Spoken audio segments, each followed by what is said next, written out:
of heroin and opium are produced in the areas controlled by them. What is your stand on this? Yes, this is the fact that the Taliban is the center of terrorism and narcotics in the region and in the world. Your Excellency, I would also like you to clarify Pakistan's role in this conflict. Pakistan from the past till today had one main agenda, to have a puppet regime in Afghanistan and use Afghanistan as a platform to Central Asia and other countries. Pakistan in the past supported Gulbuddin Hekmatyar. Disappointed with Hekmatyar, it's now supporting Taliban. The most important issue in Afghanistan is not that Afghans are fighting against each other, but it's the interference and invasion of Pakistan in Afghanistan. Why are you afraid of Pakhtunistan? The resolution of the issue of Durand Line has been a long-standing one. Pakistan knows that if Pashtunistan gains independence, it will be the first step towards Pakistan's division. And this may cause the division of other parts of Pakistan, like Balochistan and Sindh, who will demand their independence. And this definitely threatens the existence of Pakistan. And naturally, Pakistan is concerned about this. Your Excellency, the Jeddah talks of the Organization of Islamic Conference, which was held recently, failed. It failed because Taliban's position in the talks were not favorable and not constructive. What is your opinion on this? Taliban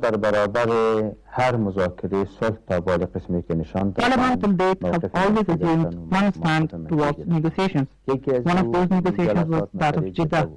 Taliban's decision is to continue fighting, and therefore they have opposed and will oppose any negotiations for peace. What role do you see India playing in resolving this conflict? India, as a major country in the region, can play a very significant and positive role to bring peace in Afghanistan. India can do this in cooperation with the UN and other countries in the region. Thank you very much. That was Ahmad Shah Masood in conversation with our special correspondent Shashikumar. We shall bring you the second part of this very important interview next week at the same time. And now, for relief from the intensity of Afghanistan, let us go to a completely different destination, down under, Australia, preparing for the Olympic Games. But when the Olympics are on, it is going to be chock-a-block full. So why don't we take a trip to take a look at the Great Barrier Reef, the beautiful Sydney Harbour, multiculturalism succeeding in this very, very diverse and interesting land, Australia.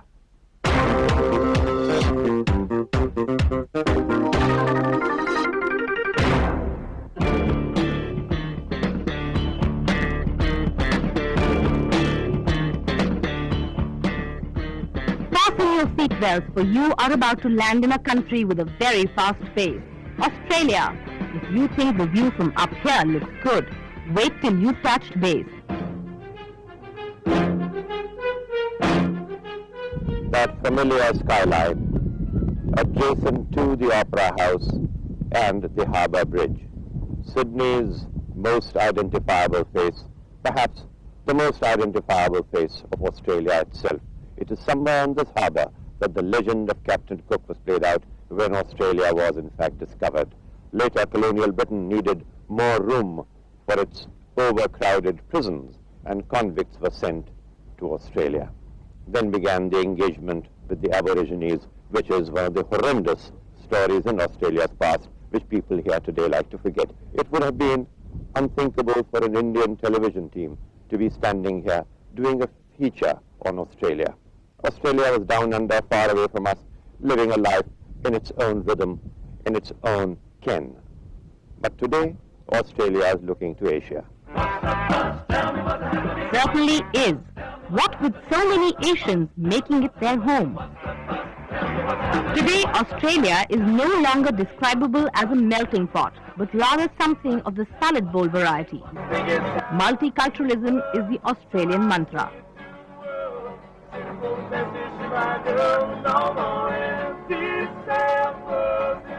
In our culture, we have people from all over the world who come to Australia every person who become an Australian is encouraged to maintain their culture and add their culture and share it with fellow Australians. So we build on to a multicultural society which is dynamic, which is diverse, which is exciting. A perfect example of this dynamic multiculturalism would be Rani, a successful Indian restaurateur who came to Australia in 1964 and has never looked back since. Even after 31 years, I could say with pride, this country is a beautiful country. They love me the way I am. Despite such a diverse population, Australians have found a common religion, sport. It is truly a sport-crazy nation. And it's therefore befitting that the world's largest sports meet, the Olympics, should be held in Australia this year. The Aussies are certainly gearing up for Sydney Olympics 2000. So get ready to be here, if not to cheer, then to shop in Melbourne, picnic by the riverside in Brisbane, and watch the opera in Sydney. A perfect holiday destination. Australia spells fun at every juncture. So that's all we have to offer. Next week, at the same time, do not miss out on that important interview, the second part of it, with the Supreme Commander of the Northern Alliance in Afghanistan, Ahmad Shah Masood. Next week at the same time. Until then, goodbye. Compared to other weapons of mass destruction, biological weapons are the cheapest way of causing devastation. An analysis shows that the cost of causing civilian deaths per square kilometer by using conventional weapons is $2,000. By nuclear weapons is $800. By nerve gas weapons is $600, while biological weapons cost only $1. Give us your feedback on what international events you want to know more about. Also, send us an interesting world fact and we'll carry it along with your name. So do write in to us at Worldview India, PO Box 4096, Malvinagar Post Office, New Delhi.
This week in Worldview India, an exclusive report on Pakistani interference in Afghanistan. General Ahmad Shah Masood talks about the chances for peace in a country torn apart by civil war. The controversial story of an Indian student accused of helping Chechen rebels in Russia. And this hot summer, visit cool, elegant Germany. Hello and welcome to Worldview India. Before we take a look at our lead stories, a quick look at the week that was.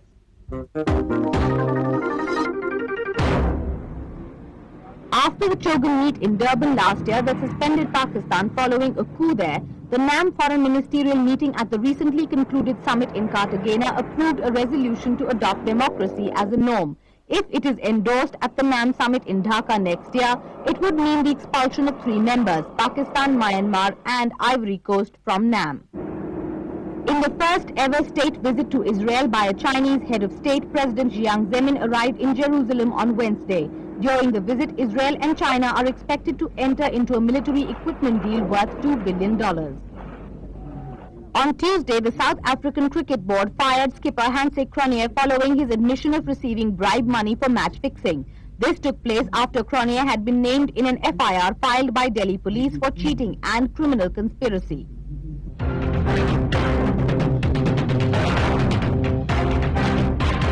And now, continuing our series of exclusive reports from Afghanistan, we bring you part 2 of Afghanistan, the view from the Panjshir Valley.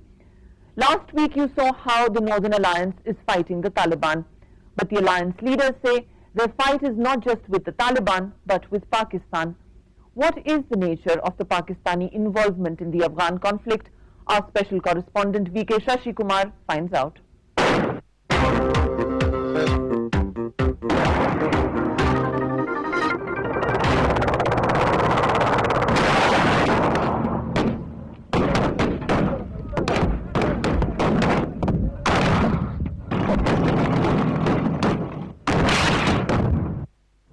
Afghanistan has been at war for 2 decades. First, these Mujahideen fought the Soviet occupation forces.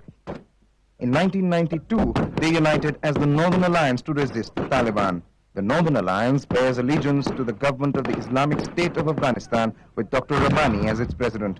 This is the government which is recognized by most countries as Afghanistan's legitimate government. Only 3 countries, Pakistan, Saudi Arabia and the UAE, recognize the Taliban government. Dr. Abdullah is the acting foreign minister of the Rabbani government. According to him, the Northern Alliance is actually fighting a combined force of Pakistan's ISI, the Taliban, and terrorist organizations like the Harkatul Mujahideen. And that last December's landing of the hijacked Indian Airlines plane in Kandahar is conclusive proof of that link. It was only because they had a land like areas under Taliban control in Afghanistan, which Pakistan considered it as an area of strategic depth, and the terrorists felt like being at home, and they were at home, and now they are out of reach of all of us. In Pakistan can deny it. They continue to deny their involvement. And deniability, I think, is the main principle in the Pakistan foreign policy. What is the role of Pakistan? There are 3 types of groups coming from Pakistan. One is the regular forces, commando forces, which they are active in the large offensives which Taliban are carrying out. They are the main groups.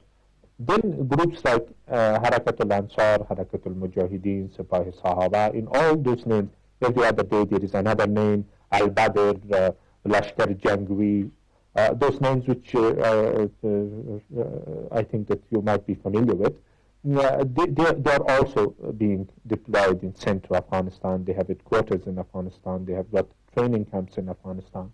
Now, this is the second type. The third type would be groups from other countries like Arabs, like people from Central Asian republics. These are all being sent in a coordinated manner. The program is being coordinated by ISI. Northern Alliance commanders like General Bismillah Khan also cite evidence of Pakistan's intervention. ما در جنگایی که با طالبان داشتیم به 100 نفر تبع پاکستانی و عربا را عملا در جنگ‌ها ما اسیر گرفتیم که فعلا یک نمونهش ما شما در محبس‌ها و زندان‌ها خود از تبع پاکستانی را که از عسکر پاکستان صاحب منصب پاکستانی عربای داوطلبی که در اینجا آمده بودن عملا در جنگ‌ها خود اسیر گرفتیم که فعلا شاید زنده هستن، همش در زندان‌های موجود دارن یا میتونن که زوا دیدن بکنن.